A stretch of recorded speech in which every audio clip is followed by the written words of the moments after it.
Hola a todos, soy Owen Ávila y sean bienvenidos a la tercera fecha de la YouTube Wrestling World Cup, el torneo más grande de la historia del IWC. Cerramos este tercer día con un duelo entre Roxenato enfrentándose a Jorge de Tepe Wrestling con el tema ¿una lucha squash puede ser una buena lucha? Recuerden dejar su like, compartir este video, suscribirse para no perderse el resto de los enfrentamientos y votar por su favorito en la sección de comentarios. Así que sin más que agregar, comencemos.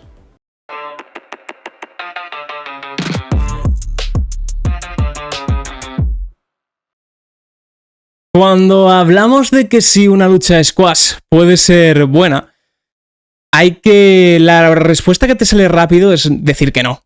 Evidentemente, un squash es una lucha de como mucho 3 minutos. ¿Cómo puede ser buena una lucha squash? Pero es que para mí, una lucha squash evidentemente puede ser buena, y no solo puede ser buena, puede ser muy beneficiosa para uno de los luchadores e incluso para los dos.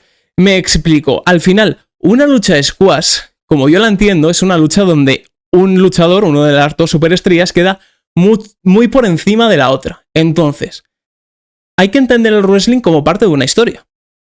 Si lo entendemos como parte de una historia, un squash puede servir al luchador intimidatorio, al luchador que gana, para forjar ese personaje imbatible, esa fuerza arrolladora. Y un ejemplo sería Bron Breakker cuando lo suben al roster principal, cuando le ponen a hacer luchas squashes contra jobbers que realmente no estaban a su altura, y él mismo lo utiliza para la historia diciendo que evidentemente son luchadores que no están a mi nivel. ¿Cómo no los voy a reventar? Y eso es una situación donde se aprovecha un squash. O otro ejemplo de lucha squash, aunque para mí no lo es porque tuvo más duración, tuvo más intercambio de golpes entre los dos, sería ese SummerSlam entre Brock Lesnar y John Cena, donde sirvió perfectamente para ver que Brock Lesnar era una fuerza totalmente arrolladora y que no había nadie que pudiera con él, ni siquiera el héroe de los niños, John Cena.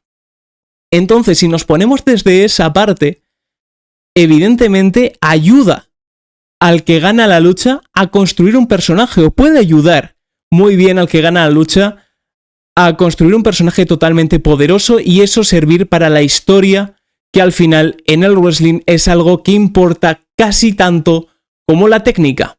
Y en ese aspecto, una lucha squash puede ser muy buena, e incluso puede favorecer al que pierde la lucha, porque chicos, puede ser un personaje muy fanfarrón que necesite, como se dice, de forma rápido y pronto una hostia a tiempo, y que sea a través de una lucha squash con lo que se consiga. Un ejemplo sería Baron Corbin, que a través de perder luchas es como se crea su personaje de ese Baron Corbin arruinado, de ese Baron Corbin perdido que luego remonta para arriba. Quizás no sea la mejor historia del mundo, pero es cómo se utilizan los squash para construir una historia hacia un lado y construir una historia hacia el otro lado. Y como personalmente para mí lo que más me importa en el wrestling y con lo que más me entretengo, por lo que más lo sigo, son las historias. Evidentemente, un squash, si lo utilizas de forma correcta y no por hacer o por rellenar pantalla, que es lo malo de cómo habitualmente se utilizan las luchas squash, puede ser y puede servir muy bien. Así que para mí, evidentemente, como he dicho más de una vez, las luchas squash sí pueden ser buenas luchas.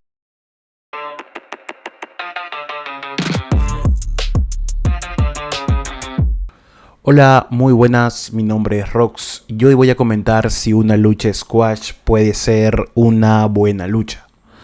Para comenzar tendríamos que definir el concepto y la finalidad de un squash, que se traduce básicamente como aplastar. Esto significa que el luchador 1 le va a dar una paliza al luchador 2 para verse lo más dominante posible. Sin embargo, esto no quiere decir que siempre tenga que durar poco.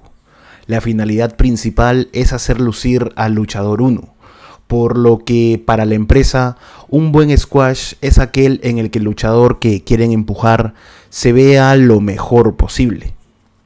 Ahora bien, para valorar un combate como bueno, no solo basta con cumplir la finalidad que el promotor o la empresa buscan, sino que también debe aportar algo más. Ese algo puede estar en el desarrollo del combate a través de los movimientos, cuando el squash tiene una mayor duración o en los momentos que logra transmitir. Considero que los grandes combates tienen o una calidad atlética espectacular por parte de ambos participantes, una historia contada dentro del ring o un gran momento que los marque. Ya sabemos cómo funcionan este tipo de luchas, por lo que podemos descartar ver un gran despliegue atlético de ambas partes. Pero contar una buena historia con movimientos o generar un momento impactante sí es posible. La pregunta es, ¿qué tanto influye eso en que sea un buen combate?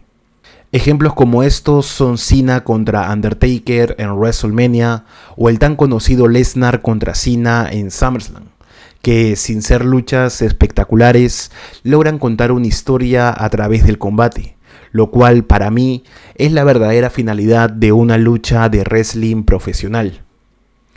El otro punto son los momentos. El wrestling se trata de momentos, y creo que los squash matches han sido muy valiosos en ese sentido. Todos recuerdan a Brock Lesnar golpeando a Seth Gowen con su prótesis en SmackDown, a Goldberg sorprendiendo a Lesnar en Survivor Series, e incluso los más antiguos recuerdan cómo Ultimate Warrior terminó con el legendario reinado del Honky Tonk Man en tan solo 31 segundos en aquel SummerSlam. Pero siguen siendo eso, momentos.